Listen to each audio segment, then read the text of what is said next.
Hello दोस्तों, आप सभी का स्वागत है एक बार फिर से हमारी YouTube channel unique story world में। दोस्तों, आज की इस वीडियो में हम आपके लिए लेकर आए हैं एक अनोखी कहानी जिसका नाम है लालच का फल हवा महल।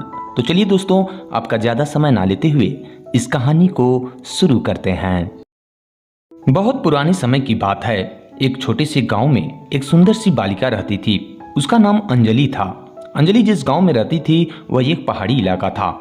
वह उस इलाके में रहने वाले हर जीव जंतु से बहुत प्यार करती थी। वह सबकी सहायता करने वाली एक दयालु लड़की थी। वह हमेशा खुश रहती थी।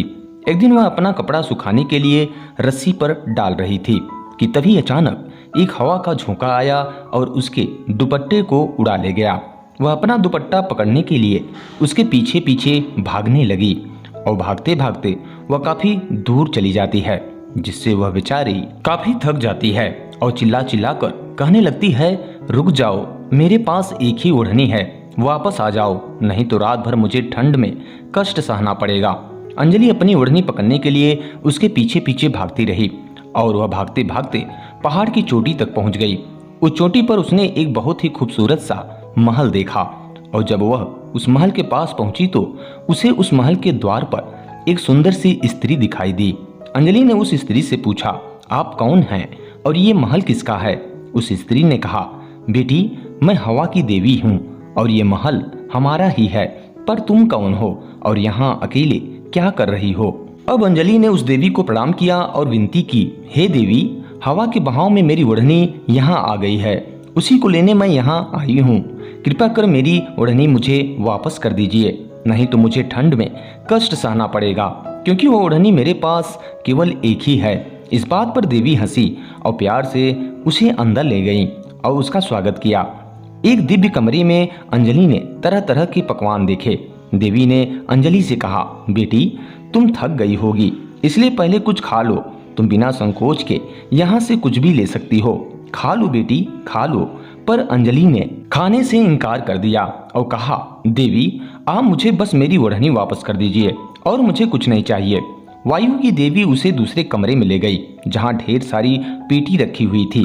वायु देवी ने अंजलि से कहा, बेटी, इन पेटियों में सोना, चांदी, हीरा और तरह तरह के आभूषण जवाहरात हैं। तुम जो चाहो उसे उठा लो।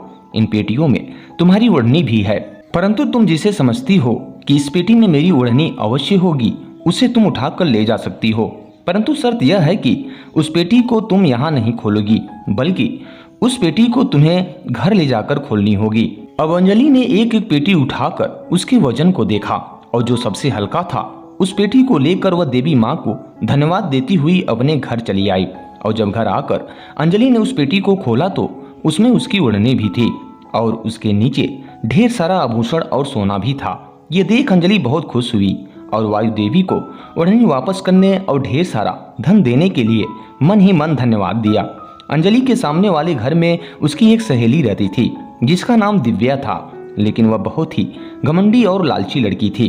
और जब उसे अंजलि की सारी घटना का पता चला तो वह लालच में पड़ गई और सोचने लगी कि यदि उसके साथ भी ऐसा हुआ होता तो आज उसके पास भी ढेर सारा सोना, चांदी, हीरा सब कुछ होता। ऐसा सोचकर उसने दूसरे दिन अपनी ओढ़नी सुखाने के लिए रस्सी पर डालने गई। उस दिन भी हवा के बहाव में दिव्या की ओढ़नी उड़ गई और वह भी पीछे पीछे दौड़ी और पहाड़ की चोटी में उस हवा महल तक पहुंच गई। वहां वायु देवी ने उसका भी स्वागत किया और प्यार से उसे भी अंदर आने को कहा, लेकिन दिव्या ने क्रोधित स्वर में आज्ञा देते हुए कहा, हवा के झोंके से मेरी ओढ़नी यहाँ चली आई है, तुरंत उसे वापस किया जाए, नहीं तो मैं इस विशाल महल को जलाकर राख कर दूंगी। वायु देवी ने उसे सत्तावना देते हुए बड़े प्यार से अंदर बुलाया और कहा, क्रोध न करो बेटी, पहले तुम कुछ खा लो, क्योंकि दौड़ते दौड़ते तुम बहुत थक गई होगी। दिव्या ने जब उस महल के ढेर सारे पकवानों को देखा तो उसके मुंह में पानी आ गया, अतः वह सब में से थोड़ा थोड़ा चखकर उसी में रखती चली गई और जो उसे पसंद आया उसे वह भर पेट खा लिया। उसके बाद देवी उसे दूसरे कमरे में ले गई, जहाँ ढेर सारी पेटियां रखी हुई थी। देवी ने दिव्या से कहा, बेटी, तुम इन पेटियों में से जो चाहे ले जा सकती हो, लेकिन तुम्हें अपने घर जाकर ही इसे खोलना होगा और तुम्हारी ओढ़नी भी इसी में है। दिव्या ने भी सभी पेटी को उठा उठाकर उसके वजन को देखा और जो पेटी उसे सबसे ज्यादा भारी लगी उसी पेटी को उसने उठा लिया और देवी को धन्यवाद देती हुई वह अपने घर की ओर चल पड़ी। वह पेटी बहुत भारी थी जिसे उठाने में उसे बहुत कष्ट भी हो रहा था, लेकिन फिर भी वह जैसे तैसे करके उस पेटी को लेकर अपने घर पहुंची।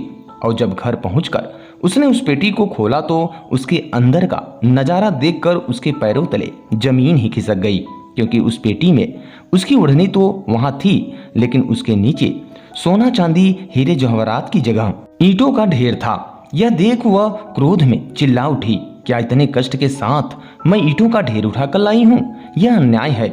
यह कहकर वो रोने लगी और कहने लगी कि काश अगर मैं लालच ना करती और मैं भी अंजलि की तरह हल्की वाली पेटी लेकर आती तो मुझे ये सब देखने को नहीं मिलता। इसलिए दोस्तों कहा जाता है कि हमें अपने जीवन में लालच कभी नहीं करना चाहिए।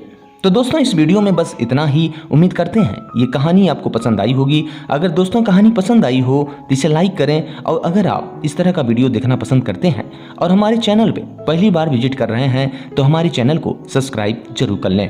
वीडियो पूरा वॉच करने के लिए आप सभी का बहुत बहुत धन्यवाद।